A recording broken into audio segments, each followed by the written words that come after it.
Let Me See What You Smoking. And we back with another episode number 2 of I Smoke, but I Do This. And I mentioned it before, the segment of the show is mostly about of people that are supposedly smoking cannabis and are still being successful. You know what I'm saying? So there's people that say that, oh, we smoke cannabis, you're never going to be successful, it's going to dumb you down, blah, blah, blah, blah, this, and that. This bunch of episodes from these beautiful people are going to show you the difference of how they become successful by using the plant and using the resource around them to build. So today we have none other than Queenie, the critic. You know, Queenie's been doing her thing. You know, she's been like really doing her thing with events, with lives, with shit, reviewing dabs, teaching about concentrate and everything, around it, And I wanted to get her views and her story on and showing people like how you can be successful even if you smoke. You know what I'm saying? Absolutely. Yes. So first and foremost, thank you for being part of the show. And second, who is Queenie the critic? Well, Queenie is Melody, and Melody was born in the Bronx. And I spent 25 years as a medical assistant. I worked in trauma, respiratory, like pulmonary trauma, orthopedic, and neurosurgery. And then after 25 years, I got really sick, and I thought I had a urinary tract infection. And then that pain lasted for 2 years, and it turned out it was stage 4 endometriosis. And so I was 3 months left to my master's, 2 months left for my own to get my own department, and then endometriosis took all that away from me. And then I had to kind of reinvent my life, because with endometriosis sometimes comes fibromyalgia, and with fibromyalgia, that's chronic pain every day, all day. So I couldn't go back to the fast-paced life of working in the hospital. So I had to figure out what to do. But in the interim, nothing would manage my pain. And finally, one of my homies showed up from Connecticut. Shout out to E, and he brought a blunt. And I was lying on my sofa. I couldn't get up from the sofa. I couldn't pass urine. And he was like, yo, sis, smoke this, smoke this. And in my mind, I was like, no, I'm going to go back to work. I'm going to go back and be, back into medicine. And they drug test you in medicine. So I couldn't smoke if I wanted to work. But this is 4 years of pain. And in my mind, I'm thinking I'm going back to work tomorrow. And so he brought the blunt. I took a hit of the blunt. And it was the first time, it took like maybe five minutes. I took 2 hits. And it was the first time I was able to pass urine without having to sit in a tub full of hot water to pass urine, right? So like my husband would have to keep that tub filled. And so anytime I felt my bladder full, I have to jump in the tub so that it would reduce the inflammation and my bladder would let go. And then cannabis was able to do that without me needing to go through all that. So it wasn't legal yet in New York. It was legal in Connecticut.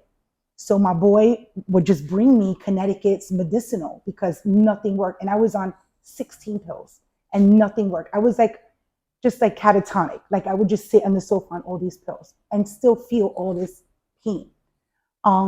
So I started using the Connecticut medicinal, and then we went legal in New York. And as soon as we went legal, I got certified.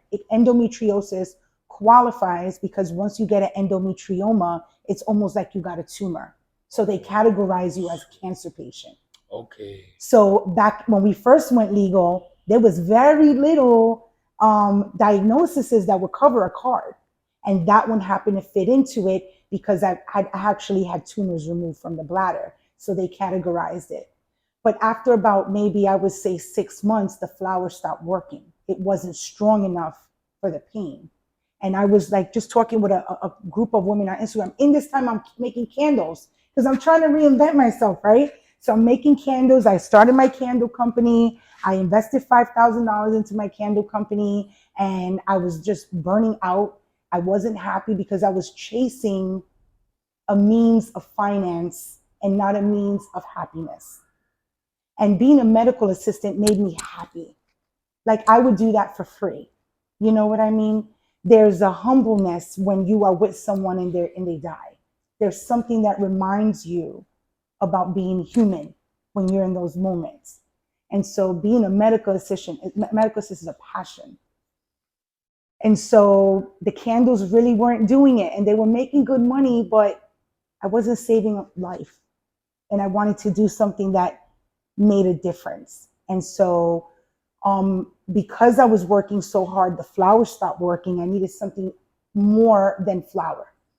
I'm on Instagram showing my candles because at that point, we're still not showing that we're blowing clouds on IG.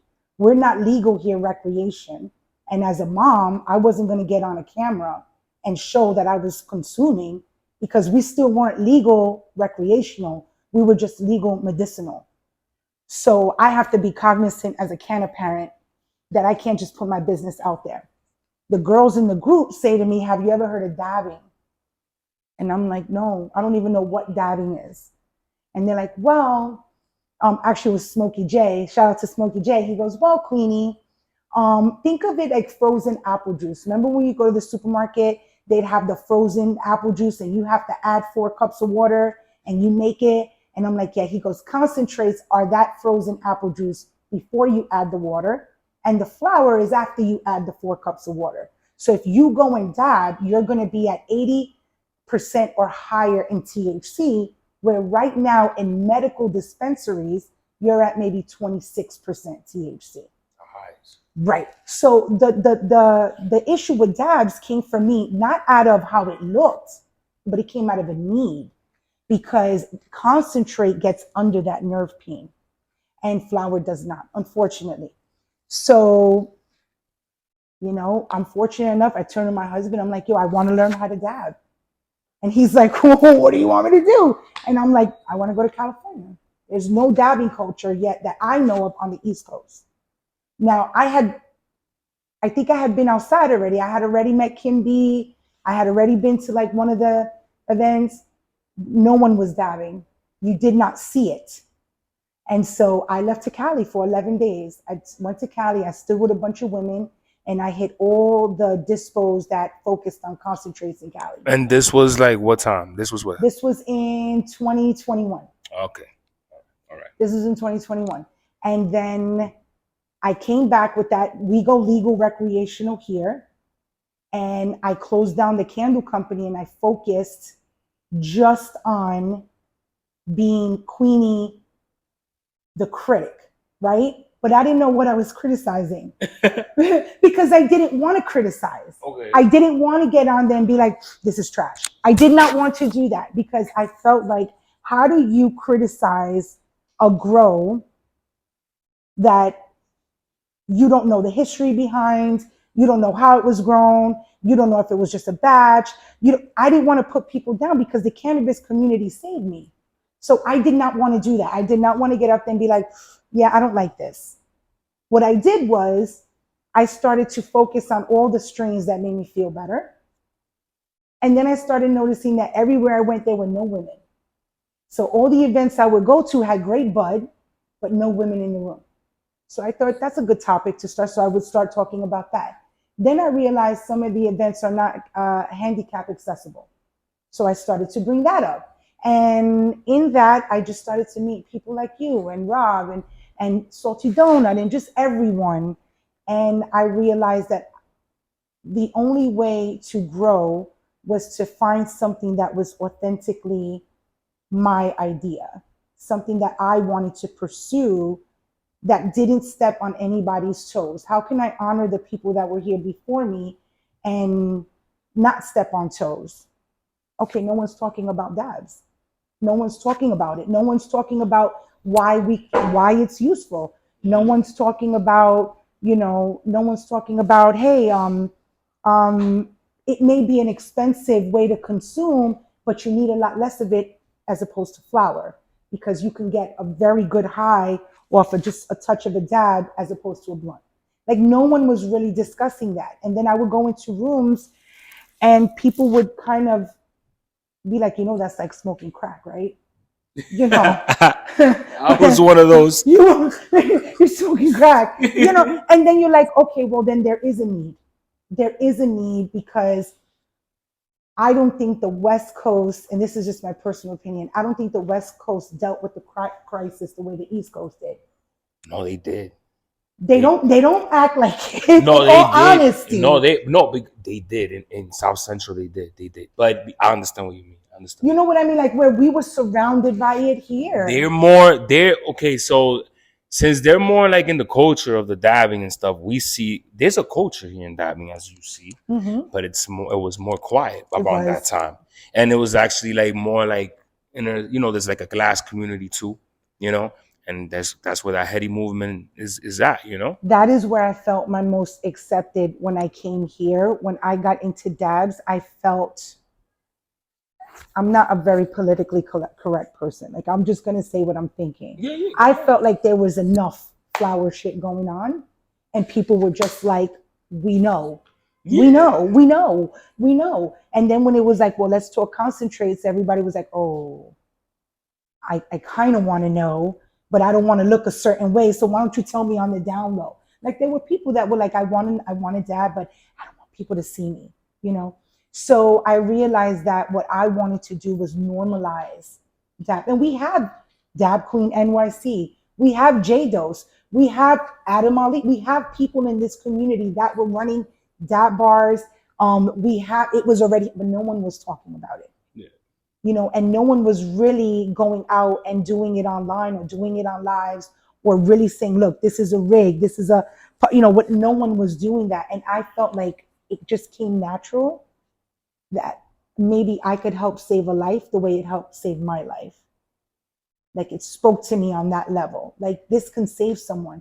A lot of women with endometriosis cannot get pain management. There is no pain management for endometriosis and there is no cure. And so, what do you do if you are desperate and you don't want to be on 30 pills a day? For me, you turn to a dab because a dab will indeed take away that total nerve pain in seconds. A good hash. Good hash. A good hash will. You try edibles also around that process? I do rosin edibles. Okay. So I will consume edibles if they're rosin, but I won't consume them if they're distillate.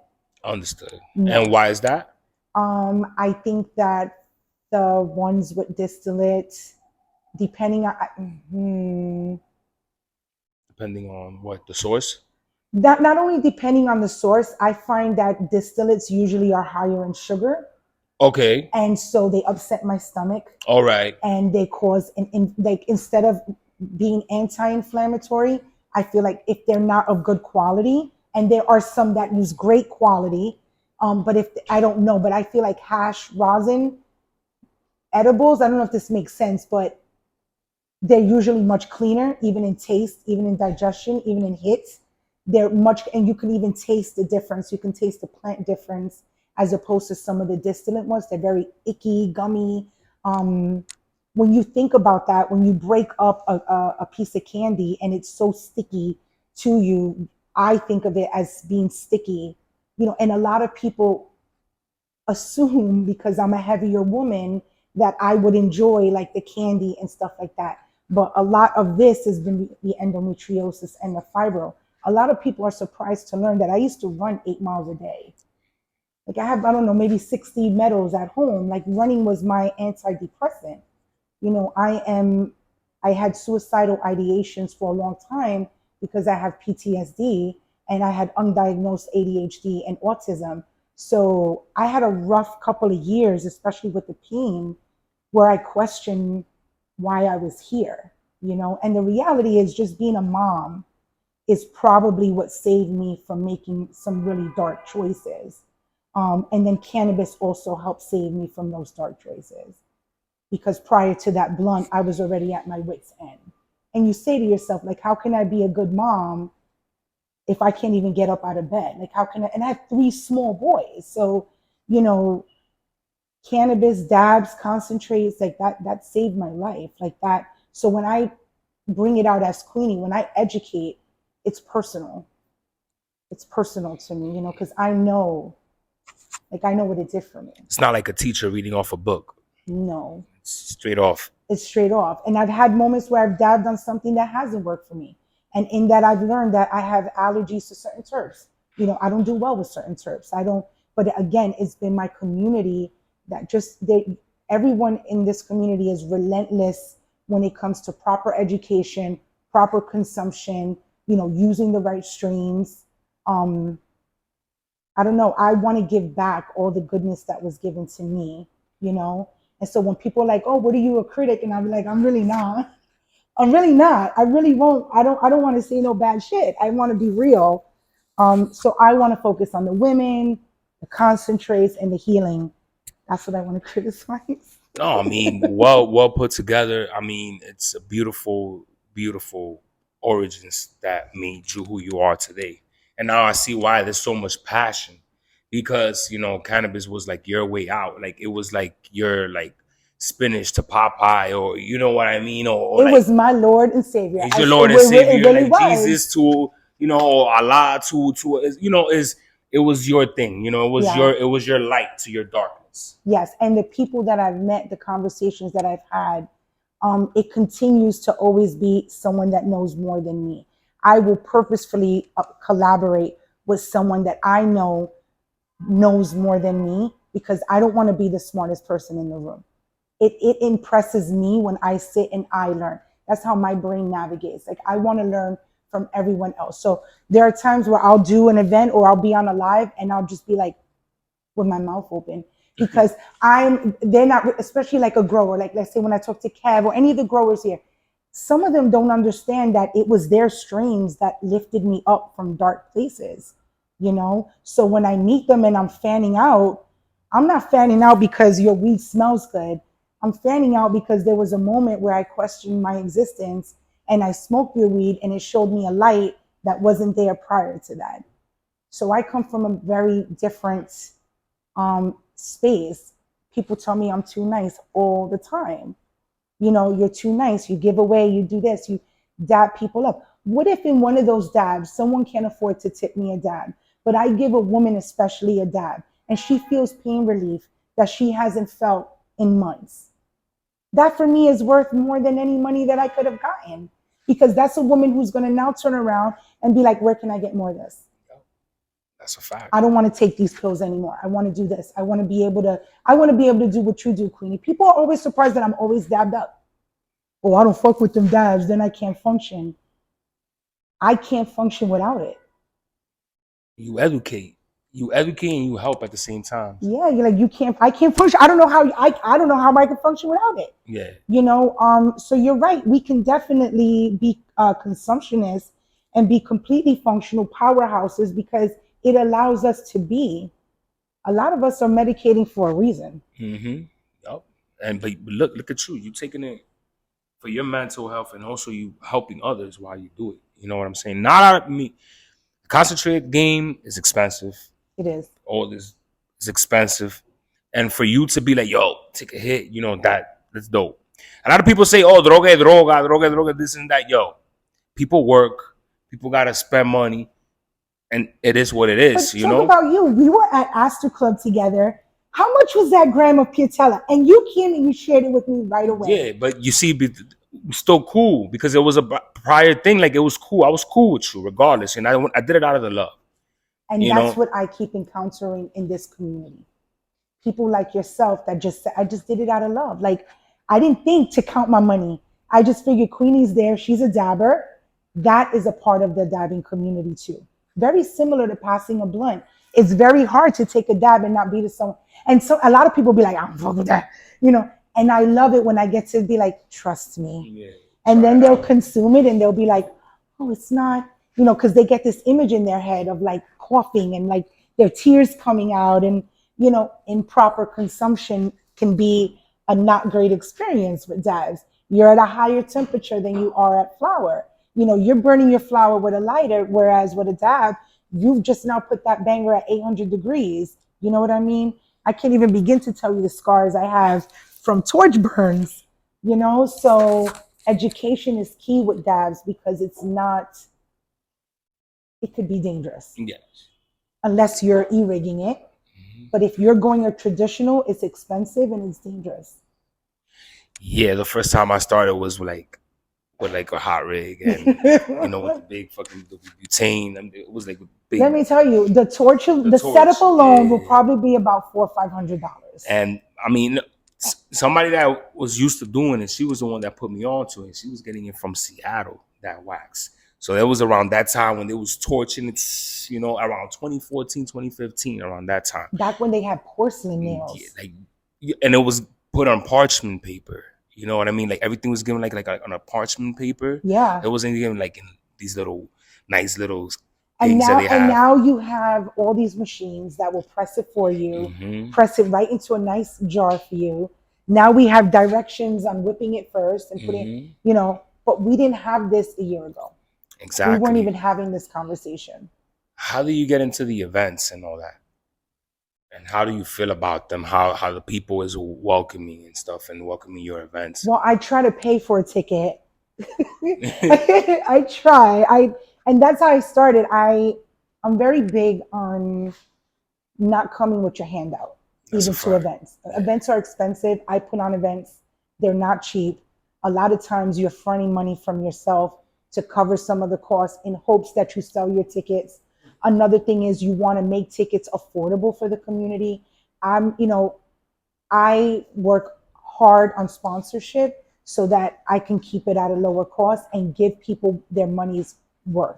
I'm going to have another event. My first Dabbers one was at Work and Roll, and we were able to get Work and Roll and MFNY on board with sponsorship. And so that helped. But when it comes to events, I always tell people to at least offer or maybe ask for a media discount, because events is where you learn. Events is where you learn. Events is where you support your community. Events is where you learn your community. Um, when I first started going, it looked very different than it looks now. I would say in 1 year, events have changed. I think events used to be tables, where you'd have like 30 different choices. And now I think events are more catered, curated. I think they have more intention now. I think you're finding diversity in intentions. I think people are involving different communities now. So I think they've elevated. I love going. Um, I try not to go to point out shit, but if I see something I don't like, I'll talk about it. You know, um, and I feel that a lot of the people that do events are receptive to feedback. I think so. I'm big on the events for dabbing because they are really no dab education events. A lot of events you go to have a dab bar, right? But no dab But education. no dab education. And so I remember I went to an event in the maybe early year or the beginning of the year, and someone was handing out dabs to push their product, and the dabs were probably like 700 degrees. The banger was filthy. They weren't cleaning the banger in between. They weren't even alcoholing the mouthpiece. They were just giving people, and that was a signal for me to be like, oh. And I remember coming in and taking my torch back from the person because I lent them my torch because it wasn't right. And that I think it was Shags who said, oh no, Queenie's gonna go, because I was like, what are you doing? Like, what are you doing? You're giving someone 800-degree, you're burning someone's lungs. So that was where I learned we need dab education, because when the dabs came out, people were so like, oh my God, what is that? It smells so good. And then they're like $90 a gram, $80 a gram, and no one was talking about it. And so I think a part of being a responsible person with a platform is to properly educate people. And so I kind of started talking about like good hash, comes in a different range of prices, and who are we supporting and where is it coming from? And is it single source? Do they know where they're getting that from? A lot of times we went to the events in the beginning and it was like, well, where's that from? Oh, I get that from my connect. Who's the connect? Who's the connect? you know, um, versus now I'm surrounded by growers, right? So now I go to my growers first and see who's making hash with their grow. You know, it's important to me. It is important. It's Definitely. important. Yeah. You can get really sick if you're dabbing on concentrate that has water in it. You can get very sick if you have concentrate that has mold growing in it. You can get sick if you're not properly storing your concentrate. So if we're not talking about that, my first time dabbing, I took the whole gram, and I threw it in a hot banger. I didn't know what I was doing. I wasted a whole $85 in less than 4 seconds. And what do you do? Who do you blame? You don't blame. You can't call the plug and be like, I just burned. So I was like, no, somebody has to do that. And so if you come to, I don't do many dab bars, but when I do a dab bar, it comes with education. It comes with a corner, right? So people that sit at my corner don't normally leave right away. It's kind of the safe spot for people to sit. There's no judgment there. No one's gonna fuck with you there. And so that is where I practice my education.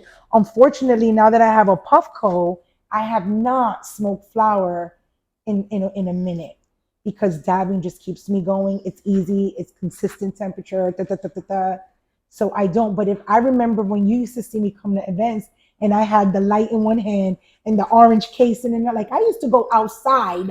You was going ham. I went ham. Yeah, you was going ham. To show that women could show up with the glass and women could do whatever the guys were doing outside. Hello, I pull up to Astor, shout out to Astor. Not many women are pulling out rigs at Astor and torches. Yeah, that's a fact. Why not? Yeah. Why are we not doing that? Like, that's the spot to do it. So that's what I'm hoping, especially here at Work and Roll with the Dabbers Born events, is to bring that back, but bring back a safe way to consume. If you're going to use a torch, you should know how to use a torch. If you don't know how to properly dab, you should not be dabbing. Not at Work and Roll, not at Astor, not in your own home. You could set shit on fire, So when I saw that here, the headies were coming, I was like, all right, well, if we want to dab properly, we need someone like to start talking about it. And I think moms normally like to talk about shit and fix shit. Yeah, that's a fact. Yeah. You always want the right thing for the people, People. The good moms. The good moms. Real good moms. I want people to be responsible, and I would love it if people would stop comparing it to crack. I would love that. Yeah. I would love that because I come from a mother who was a crackhead. I come from a lot of recovering people in my family who were crackheads, who were heroin addicts, and so you're comparing me to someone who was pretty much dying from crack, where I'm pretty much thriving because of dads. And so I would love it. I would love it if people would stop calling it freebasing. I would love it if people would stop calling it crack. It is not crack. Crack is whack. It's concentrate, and it's a difference. It's a difference. Big difference. I'm consuming what you're consuming in that blunt, just at a higher level, and I'm feeling what you're feeling off that blunt, maybe just on a higher elevated level. But I am not putting something in my body, just like you are not with the blunt, that is full of carcinogens or toxic chemicals. I'm putting something that's just as clean as that flower that you've rolled up. So if you sit across from me and you compare me to a crackhead, you have now discriminated against your own kind. Yeah. And that is what we need to stop doing in general. And judging. Yeah. Stop judging. Yeah. Even if you smoke in grabber, I stop judging too. Even people that smoke in grabber. Yeah, just warn me and don't pass it to me. That's all I ask you to do. Just warn me first. Yeah, of course. But it's a culture. If that's what you want to do, that's what I'm trying to tell you. There's a culture, and one thing in cannabis, when you go to these events, there's a lot of alcohol involved. There's a lot of fights and shit going on. Yeah. In the cannabis events, you barely see fights. You know what I'm saying? Sometimes you do see it, but me in New York, I haven't seen it. Me neither. The one I seen was in a video, and it wasn't that late. But okay, let's talk real quick let's talk about let's talk because I didn't see that fight. No, but first of all, let's not even talk about the violence, but how was your experience in PuffCon? Amazing, which is why I was so disappointed that then the video came out that there had been an altercation, because it was such an amazing vibe, PuffCon. When I tell you people were sitting cross-legged on just the floor and people were coming over like, do you want some hash? You couldn't clean your bowl fast enough, because people were literally sharing. And it was just love. It felt like Woodstock on just a Puffco level. Everybody, there were East Coasters that were there, which felt so amazing to me, that I was able to walk through PuffCon and be able to be like, yo, what's up? Helios was out there. Earl was out there. Guru Cannabis was out there. Like all these guys that I've seen those sessions here were out there and they were just showing love. And by the way, everybody that I met on the West Coast literally was like, yo, we got you, New York. We support y'all. Y'all gonna get through this injunction. Like, people were like, yo, they did that to us in the beginning too. They try to shut us down. They try to shut down Legacy, but New York Legacy is where it's at. So I was greeted with hella love in Cali for New York. Like, I was greeted with everyone that came up to me that knew who I was, especially gave mad love to New York. Like, us New Yorkers bust people's balls when we smoke shit that's not from here, but they didn't do that to me. They were super like, and a lot of people were like, yo, you got some of that New York hash? I want to try that, you know? And so I hated that when people asked me, they're like, did you see that fight? And I'd be like, no, well, I didn't, because I was surrounded by love and I must have left at the right time, because it was just a celebration of dab culture. And no one was asking whether it was hash or rosin or resin. People were just embracing the fact that it was a dab, just a dab event, you know, which, by the way, rosin resin, that's its own topic. You know, you got some dabbers that won't fuck with resin, you know, and you got some dabbers that'll fuck with both. I will fuck with both if it's a quality BHO. If it's a quality butane hash oil, I will consume it. I won't consume anything in a CRC method. I won't consume anything where you could tell terps and color was added. You can smell chemical in a dab, you know. But at PuffCon, there was no question of what you were. It's just that you were, and you were doing it in a safe place. And no one was looking at you. Everyone was down with the dab, whether you were. And let me tell you, there were people out at PuffCon with a Puffco Pro, with a peak and a rig. Can I just tell you, they brought it out. But in that, they were dabbing multiple people up. They were like, yo, you know, you want to hit the rig? You want to, you know, again. So I felt at home, because it just goes to show that I think a lot of our culture in dabbing, we want to educate, because I feel like we're the misfits of cannabis. We're the misfits. We're like the ones doing it like in the corner. Oh, what does he do? You know. And so, yeah, let's talk about it. Let's have these conversations. Let's destigmatize the plant further, because we got to destigmatize dabbing. Yeah, that's a fact. And you in New York, you've been one of those that been educating a lot in the concentrate and with the dabber events and all that. I wanted to talk to you about the podcast. So talk to me about the podcast. So I had season 1 of Canna Queenie Combos, and I really, full transparency, I just feel like you can't inspire people if you don't inspire yourself. And I wasn't inspired by my podcast. I felt like I was talking about shit that didn't matter. And then I had to come out with season 2, and I had been through so much as Queenie that I was like, okay, yeah, season 2 is coming out with a bang. And I started with Fuck What You Heard. Because a lot of times people meet me and they have this misconception about me. And then I'm like, nah, fuck what you heard. I ain't even like that. And so I was like, just yesterday, episode 2. So it's funny, we're doing episode 2 for you. And yesterday was episode 2 of Fuck What You Heard. And it was Fuck What You Heard. I'm a Latina. Because I literally got passed up for an opportunity because I didn't look Puerto Rican. And I got that in a DM. Like, sorry, we passed you up. We didn't know you were Puerto Rican.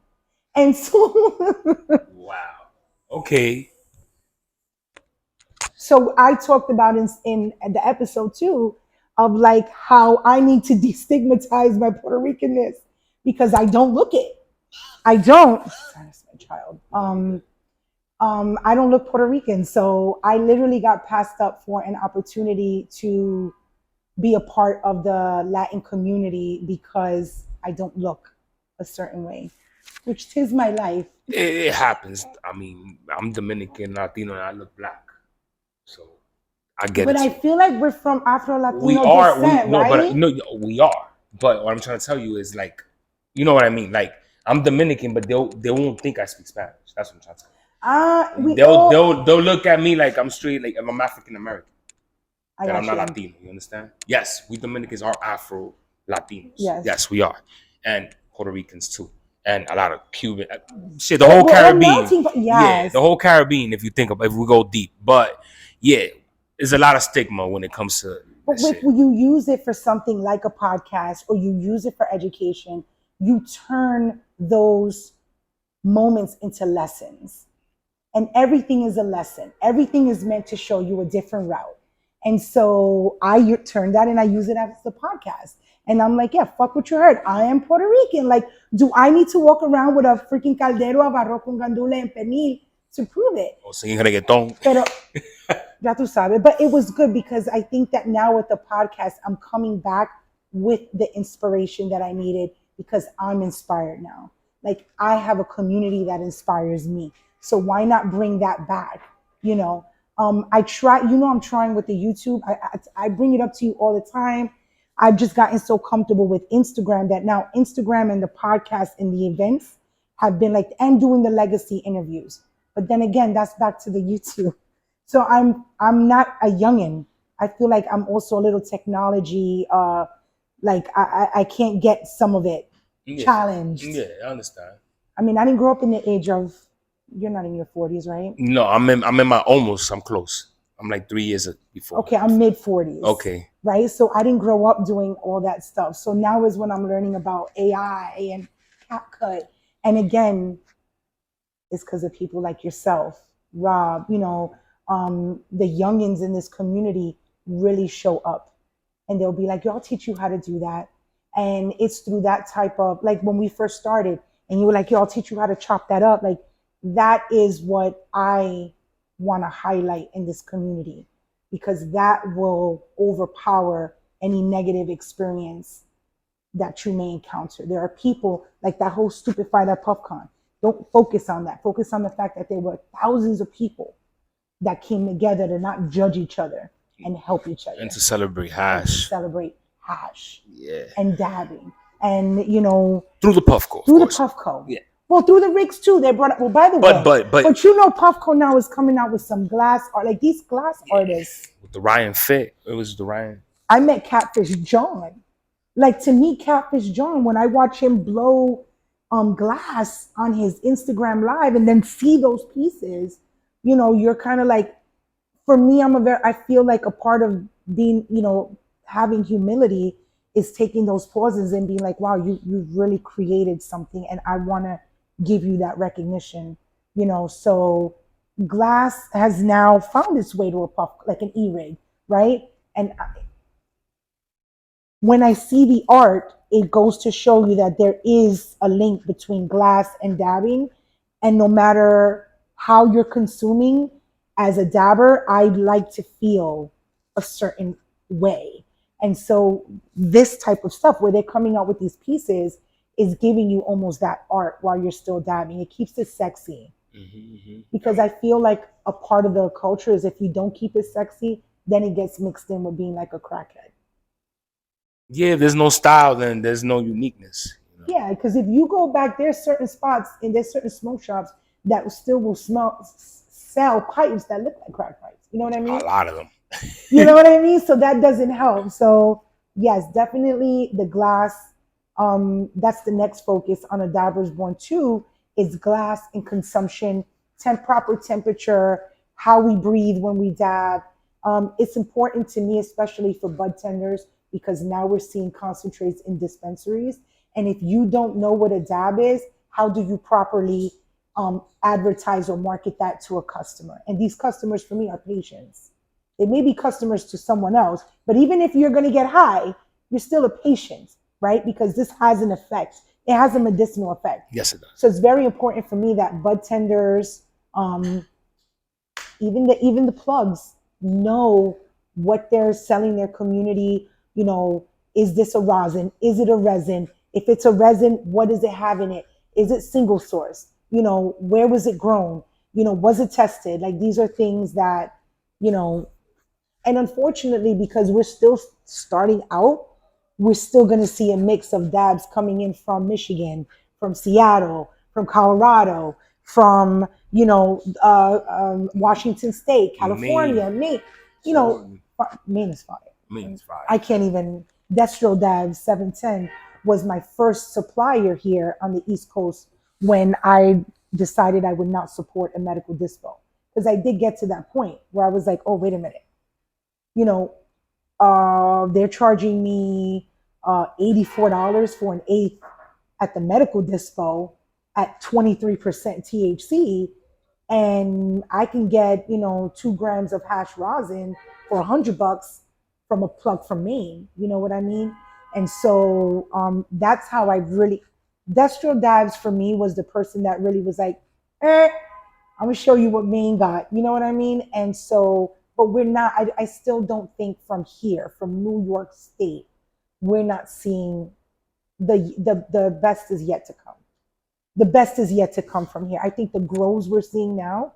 I mean, there's like 4 growers in the room next to us, and they're all talking about how they want to turn their shit into concentrate.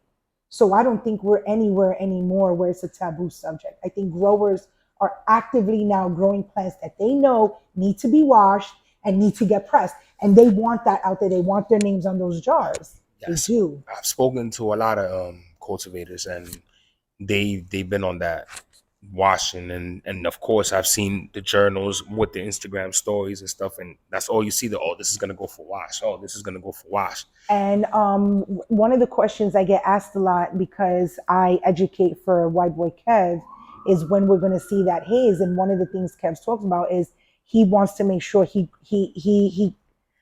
grows one that is specifically that he knows is going to be washed, because he's like, I grew in the 90s. We didn't have that. Like, that's not what I grew for. You know what I mean? So we have growers that have been growing in the 90s that are now saying, wait a minute, we need to, I got to figure that this is the changing time, and I want to go with that. A conversation growers have had with me has been, and Kevin has it with me all the time, is how dabs make me feel with the endometriosis. And I think that's the reason they asked that is because endometriosis pain is considered more painful than cancer pain, right? So it's been categorized as more painful than cancer, right? And there is no management. So when you say that to a cultivator, a good cultivator is listening, and so a lot of the cultivators, especially Kev, I spoke to La Caballera as a female grower, we have these conversations, and they are almost like committed to helping heal the community of these chronic pains. And so that has been one of the biggest joys as Queenie for me, when the growers are like, yes, I'm about people more than profit. And what can I do for my people? And so I would say a lot of the growers that come through here, I've met them here at Working Roll, have all been for people. Yeah, a All lot been of for them. the A lot of people. them. Yeah. I mean, you see a lot of beautiful people and a lot of beautiful stories. And Yeah. talk about White Boy Kev. So how did that collaboration happen? Oh my God. So I used to see Kev at events. He used to wear the same gray hoodie and his fanny pack, and he would hat. And I would see this guy like smile at everyone, but never really engage. And one day we were at Canna Red. We're Happy Monkey. We were at Chelas, and we were talking about decriminalizing the plant in Dominican Republic. Yeah, I was there. You were there. And so Evelyn was there from New York Cannabis Times. And right there is Kev standing like 3 people over. And I'm like, yo, Ev, y ese blanquito, who is he? And she turns and she's like, what? That's the OG. That's my boy Kev. Like, that's, yo, Queenie, the haze you been sweating. And I did not know any, like, I was just like, okay. So she introduced us, and he handed me, per usual, he handed me 2 pre-rolls. And he was like, I grow this. This is for you. And I said, how much do you want? And he was like almost offended, like, no, no, no. And so I go home. He tells me, take it during the day. So I go home, and my husband, who suffers from complex PTSD, he is a suicide attempt survivor, my husband. And so, God bless.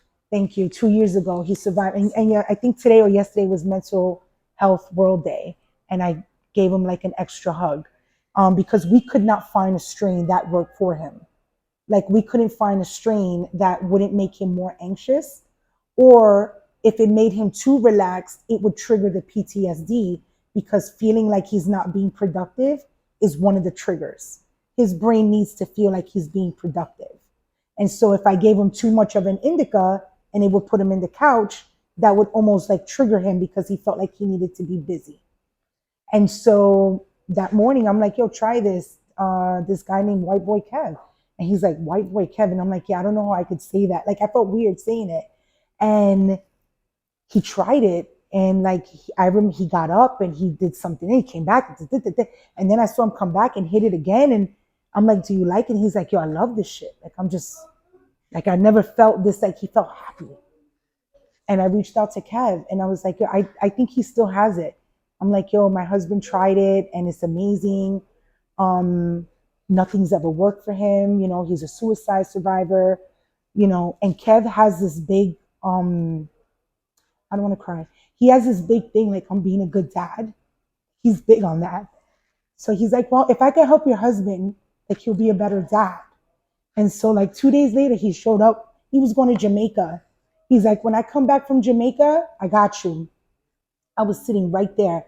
There was an event here at Work and Roll. I was sitting there. He comes in with a black shopping bag. He's like, yo, open up your bag. I opened up my book bag and he like just emptied out a shopping bag of pre-rolls. He must have given me like 100 pre-rolls. That's a nice person. And I was like, what is this for? And he's like, for your husband. It's a really nice person. And I was like, okay. And then after that, I started posting just because I've had the colors do the content, but my husband was medicating first before I even really got into haze. My husband was just using it. And then that was it. Like, we would just DM and he would just check on my husband all the time. And he invited me to Sony Hall for Hitman. And I think he just couldn't get rid of me. And now I feel bad for him. Because I'm everywhere. But no, he genuinely, and even though he's not old enough to be a dad, he's old enough to be a big brother. He is an amazing dad. And I needed a dad figure in my life. Even at 45, I needed a dad. And so his advice to me is never brotherly. It's always fatherly. It's always like, we got you, which I never really heard from men growing up. I never really had a safe person to be like, yo, put it on me. I got you. And he became that. And it baffled me because I never thought someone could be that kind and never ask for anything in return, especially a man, And so every time I come to him with something, it's always addressed, a solution. Like, we never leave a conversation half-assed. And so that's my brother. For me, that's like my brother. Shout out to White Boy Kev. Yeah, all the Marina boys. You from the Heights? Yes. I mean, it hasn't been easy because I'm not from the Heights, so it hasn't been easy working with him because I've been told to my face by women, like, I don't respect you. You're not from the Heights. You know what I mean? And so he knows I take that. And that, by the way, that's just made our bond stronger because fuck what you heard. I'm not going to stop fucking with someone because you said something about, I don't give a shit, And so I took a lot of shit in the beginning because I wasn't from the Heights. And it was Ev that really came to me. She was like, no, you're part of the family. You good. Like, you could come around. But I did feel that way. Like, I was told to my face, like, you're not Dominican and you're not from the Heights. So we're not really we really don't think you earned that spot. I mean, there's certain people that, it's just, they ain't stuck in their own way with their gatekeeping and all this other stuff. But you let that push you to be a better person. I agree. I definitely agree. So the more hate you give, the more love grows in me. And so you could throw it my way because I already know what I'm going to do with that hatred. So it isn't going to stop me, And so I just go harder, How do you feel about women in cannabis? I love women in cannabis. The plant is female. You can't get flower from a male plant. It's female. And I think that when we work together, it's even more successful. But women have been running the cannabis scene in the back for a very long time. It's not new. I was at an event and that's exactly what the guy says. He goes, it's about time women are in cannabis. I said, no, it's about time women start getting recognized in cannabis because women already been in cannabis. So I think that I've been fortunate enough to work with women in this community who are all about collabing, who are all about growing together, who are all about uplifting. And so I think that that is what's helping destigmatize this plant as well. I don't think it's looked at anymore as a man's way of consuming. I think we had How High put in our heads for many years, Chris Tucker, Ice Cube, and now it looks very different. You know, we have women consuming out of pieces of glass that look, you know, House of Puff creates these pieces that you could put your joint or your blunt in, and you're like mad, like celebrity. I think we've had to shift that to speak to that part of a woman almost to make it look. I think we deal with enough discrimination and judgment. I think that now it's been made to look more acceptable and it's almost made a part of your decor in your home. My bud vase makes vases, bud bongs that look like they're crystal vases, you know? So I think that with those times, showing that there's women in the space, showing that there's creativity, showing the women growers in the space, I think that it's going to do nothing but make us better. And I think that again, I think the best is yet to come. I don't think we've even started to see the greatness that's going to come out of New York. And although we're acknowledging the women, like I said, a lot of the women, they're already collabing with the guys and they're showing that together. We just got to build a community and not find other reasons to separate ourselves. Because it's very easy. You're a flower, I'm dad. You're a guy, I'm a girl. You know, and if we stop that and we just keep building and building, we won't be separated anymore. We'll just keep getting stronger. Besides the education and everything, you were into cultivating as well? I grew two harvests. My last one, and I'm gonna look at the camera because it was bad advice from somebody. No, it wasn't. Um, my first one I grew an outdoor grower. I grew four plants. I had a girlfriend who lived up next to where I live, and she's a big grower. Um, and so she gave me four clones, and she was like, "I'll help you. You know, I'll give you advice." And I successfully grew all four, and I harvested, I trimmed, I cured, but I didn't properly dry, and so I over dried it, and so it was an amazing butter. It was a mixture of grim glue and blueberry. So it was very high indica and it worked well as a butter, but it was not smokable. It was very harsh if I try to smoke it. But that didn't discourage me because I think that uh, to become a good grower, you got to make mistakes like anything, right? Like the time I poured the whole dab, like it just happens. Happens. Then the second one, I threw my hand at outdoor, but in pots. Mm. And so they were looking kind of funky. And then I turned to one of my mentors, and I think in good faith, it was in good faith. He was like, let's try changing the feeding schedule. And I changed the feeding schedule without flushing properly. And what I did was I rotted my roots. And so all Mm. nine fucking plants died, like literally at the same time. But you But I tried it. learned. Yeah, you I learned. learned. And you know what? When I smell the root, now I know exactly what root rot smells like. You know, it wasn't my time, but it wasn't my time because this is where my focus should have been, right? And so, although I want to grow from my own, like I don't ever want to not be without medication. So I don't. My intention is not to grow and be a part of any market.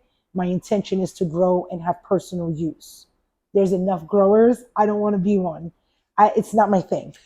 But I also wanted to ask you, do you want to get involved though in the legal market? Like as far as like entrepreneuring, like only owning your own micro business or You know, I never even thought about that. Right now, as involved as I am is with MFNY, Marijuana Farms of New York. I do their brand education. I started with a brand Fat Now last harvest. And I like doing that. It's tricky when you are a person who honors legacy to then bring legal in the mix. So what I have been successful both times between Fat Now and MFNY has been collabing with people. If I am not mistaken, there is New York legacy in MFNY. hmm So when I found, shout out to John and Ian, like when I found out that these guys, they started here in New York, like this is where their roots are, for me, in my mind, they are legacy because they're legacy that are going legal. For me, that's very different. And this is just my personal opinion, than someone who's never spent a day growing in New York and then comes to New York to now profit from where the market is, versus someone who may have started here in New York in the trap, may have left because they needed to feed their family and go where they can openly grow and become better. And then they come back and they're like, hey, I want to come back into the market. Um, so that matters to me. So when I first was dealing with fentanyl, that is upstate, that is up in Copake, New York. And then there is New York Legacy and MFNY. MFNY grabbed my attention because they are right now, in my personal opinion, and the opinion of others that I've spoken to, one of the best in the legal concentrate right now on the market. They have three, I believe they have three rosin strains, and they may have almost 5 or 6 resin with quality BHO. But they're single source. They do everything on that farm here in upstate New York. I have visited the farm. I have visited the lab. I've met the processors and the cultivators. They all work together. So when I come outside with an MFNY dab, I make sure to educate, because there's nobody harder to convince than someone who's in the legacy only, who don't want to fuck with legal. That is, so a lot of times I will not keep the lid on. I will dab people up. And then after they're like, oh, this is really great, I'll be like, okay, that's legal. And then they'll be like, but I've never thought about getting into the legal business myself. I don't even know, really, to be honest, I don't even know what a micro business is. Okay. I don't. All right.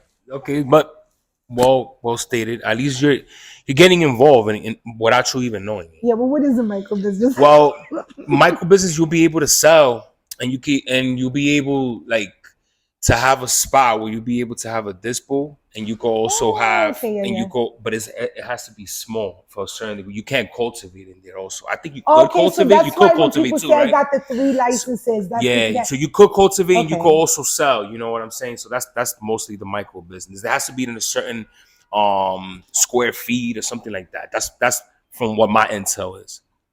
This is why Yeah, so it's cultivate, selling, and delivering in the micro business. I know. Okay, I do know a little. This is the thing. Not only am I stoned, I haven't delved into that world yet. I haven't. I haven't focused on it yet. I know what's going on.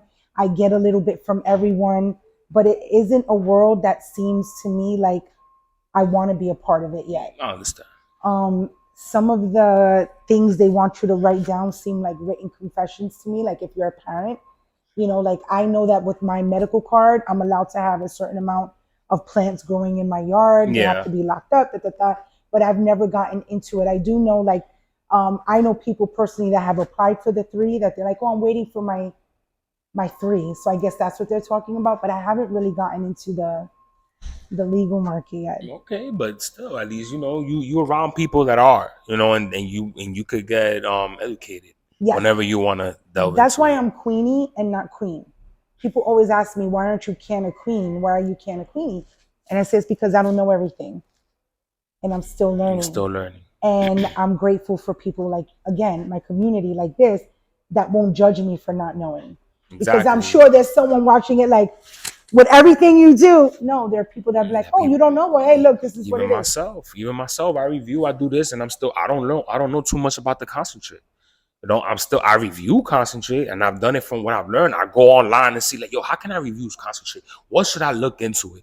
I even fucking chat GPT, like, let me see, what can you do? And it tells you, like, yo, look at the color, look at the smell, look how the way it's similar to, of course, the flower, but there's different things that you could you could find the certain characteristics where you could actually review it properly. Yes, if you get a dab, if you get a concentrate and it looks almost like piss color, right? That bright yellow, bright orange, that is not a dab, a concentrate you want to consume. That has added color, that has added terps, that has added flavor. You can have different colors of concentrate, especially hash, depending on the color of the flower, depending on when it was harvested, whether it was freeze dried, whether it was live pressed first. There's so many different ways, but it's still very similar to flower. When you open it, I'm sure you've seen Shout out to Sly Fox. I'm sure you've seen, like when you give it, the first thing people do is go like this, and then they start and they cover themselves and they go in. And the minute you go in, you're going to get fruity or gassy. Fruity is going to take you one way, gassy is going to take you another one. Fruity is not going to get me high, high. Gassy is going to get me high, high. This color is the color of hash. There's no added, but if I had opened this and you can smell it almost before it comes up, it smells like super butane. It almost smells like the gas you put in a car. You don't want to smoke that. There you have don't it. want to smoke that. That's added things you don't want. That's carcinogens that you are going to consume. Because while the plant does not cause health problems itself, the plant itself, the method of consumption is important. We can't dismiss that and say we're still not giving our lungs heat. We're still not introducing some form of irritant to the lungs. And so it's important that whatever you're consuming, just like your flower, you would not harvest your weed and go right in and smoke it. It won't smoke. It's the same thing. If you put a dab in a hot rig and it starts to pop, that means water is in your dab and it's going to make you sick. You're going to get almost like mold symptoms. So there's even ways, like depending on how you freeze. When I take my terps out the freezer, they sit for 20 minutes. Because if I open it right away, not only can the glass break, but the water will now condense on the top and then the whole thing will fill with water and my whole product is gone. But that's if that concentrate was made with ice and water versus if it wasn't. If it wasn't made with ice and water, then I wouldn't put this in the freezer. I'd put it in the fridge. So it's a science. It's a big science. So And again, it's knowing too, knowing, and learning. And learning as you go. Ever learning, constant, like MFNY says, ever upward. It's always going up. Like you have to keep learning. If I sit with someone and they're like, yeah, I know it all, I won't have a conversation with you. Mm-hmm. If I sit with you and you're like, I know everything about dabs, we're not having a conversation. Yeah. Because you're not going to understand that I don't, and you may be a little judgy. But there's a lot that goes into that. But again, it's the same with flower. I'm sure you're smelling your flower. If someone hands you flower, I know J-Dose. If someone hands her flower, the first thing she always smells for is if it smells wet or not. That's the first thing she smells for. And she taught me that. Like she's like, Queenie, whenever you open up, you want to make sure it doesn't smell like wet clothes. You want to make sure it doesn't have like that bajo smell. Like you don't want that. That means you're going to consume that. Again, the women in my community always looking out for each other. So it's the same with dabs. You got to look at it. You got to smell it. You got to store it properly. You don't leave your weed out on the table. Mm-hmm. You put it in the airtight container. Same shit. You keep it in a dark place. You keep this in a cold place. So, oh my God, did I just ramble on you? No, you good. You good. You good. So I was gonna ask you. Yeah. What are your favorite, like some of your go-tos when it comes to Oh my God. Okay. So not just because I do the brand education from MFNY, but and it's actually not a rosin, it's their BHO resin Destropia. Okay. Which no one could tell has BHO. Not even Dab Queen could tell it has BHO. Okay. And it has. All right. But it is great for the daytime. It keeps me focused. It keeps me going. It's what I dab on before I hit my haze. So I take my dab, then I do my pre-roll of Cuban black haze, and then I dab again in another 2 hours. Mm-hmm. But I won't dab the same. Yeah, you'll try something flavored. Yeah, right, I see you got the stash. I got a whole Yeah, you got the stash. And then obviously Sly Fox Donnie Burger fell into my hands. This one hits in less than 6 seconds.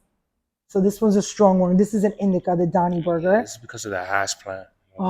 It's the hash plant involved. And I got some faves that are from Cali too. Ochre Farms is obviously, well, that's from New York, but Ochre Destro Dabs is in Maine. Oh my God, there's another one in Maine. And I can't remember. It looks like the ocean, their label. I got it up at the community bonfire that they do 3 times a year in Maine. You can go up to Maine and get hash at like $20 a gram. Actually, shout out to Maine. They honor New York medical cards. So you can get fire hash for $8 a gram. If you get the card. If you have your New York card. Mission Hill Melts is from Maine. They make a cap junkie that I really like. I think it's a second wash rosin. So Mission Hill Melts brings the fire. MFNY, Ochre does, Sly Fox does. Um, Somebody is coming out with one. Too many. There's too Too many. There's many too many. But those are the ones that come out of your head, like out at of the my head moment. or out At of the my moment. head. Yeah. Um, Another question. I wanna get this really nice. What are some advice that you given to the females and even male, like that are want to educate and doing what you're doing? You know what I'm saying, and that are actually following you. And what are some of the advice that you give those up and coming Go out and individuals? support your community. Support your community financially, support your community emotionally, support your community mentally, support your community spiritually. Not everybody is going to get along, and that's okay. We're all different people, but support your community. Don't come to these events with your hand out. Don't come to the tables with your hand out. Respect the cultivators, respect the processors, respect the people that were doing the media before you. There has to be, listen, all my advice is going to sound like a mom. There has to be a level of respect that you give those that come before you, or you're not going to be successful. I Facts. don't believe that people could step in and be like, I'm here, now what? No, it's I'm here, where and how can I help? And then develop your own ideas authentically and authentically be yourself. Um, That's well this stated. community can spot Yeah.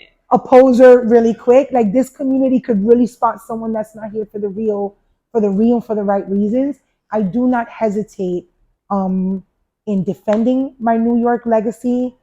I um, I feel like no matter who you support, don't forget where you came from.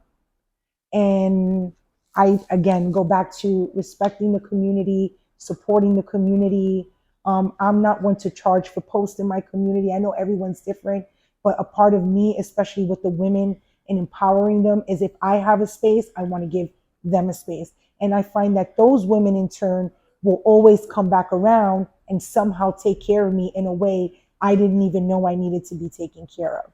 That's not to say we can't make our money. We all got to pay bills. What we do is work. Content creating is work. Reviewing is work. Going to events is work. We put in work. We should be compensated. I just think we need to learn how to do that while still respecting the effort and the money that our community also has to front to make these events great. So just finding a way to show mutual respect and love, I think goes a long way in this community. And that's always going to be my advice to anybody to be a compassionate, empathetic person first, to lead with love and empathy first, and then take no shit at the end. You know what I mean? Yeah, that's a fact. Because sometimes they take your kindness for weakness. And honoring yourself shows your loyalty to others. And I feel that for a very long time, even when I did the candle business, I don't think it was successful because I wasn't honoring myself. I was doing what I thought needed to be done to please other people. And I think that one of the biggest things I've learned this year is to move first with how it makes me feel. And if it doesn't make me feel good, even if I think it could be financially beneficial, I still won't rock with it because at the end of the day, I got to be, I got to lay down with myself. You know what I mean? And what I think of me matters more than what others think of me. And I don't know about you, but I'm my worst critic. You know what I mean? I think we all are in a sense. So I want to be proud. Um, and I've had moments even on lives where I haven't like exercised the best judgment, or I've just had to let people know, and I kind of have to be mellow from the Bronx and not Queenie. I've also encountered people meeting me and me not being what they expected me to be based on what they see on a live. So this year in this community, especially as Queenie, I've just learned so much about myself, so much about how I was not leading the way I wanted to before, how I was leading my life for others, and that for me all comes down to dabbing and staying in that truth and not faltering for anyone, and really not, when you really believe how you consume saves your life, you don't listen to the outside noise, and in that you learn how to do that with every aspect of your life. That's a fact. But I That's well had to learn stated. that. I didn't know that. Like I didn't. And it was guys like Kev that reminded me, you can't do that. Yeah, you can say no. Yeah, but what? No, there's no but what if. You can just say Say no. no. How do I ask for my money? By calling and asking for your money. Exactly. You know what I mean? Like I would, so I didn't have that growing up. I just didn't. And so I'm not ashamed of it.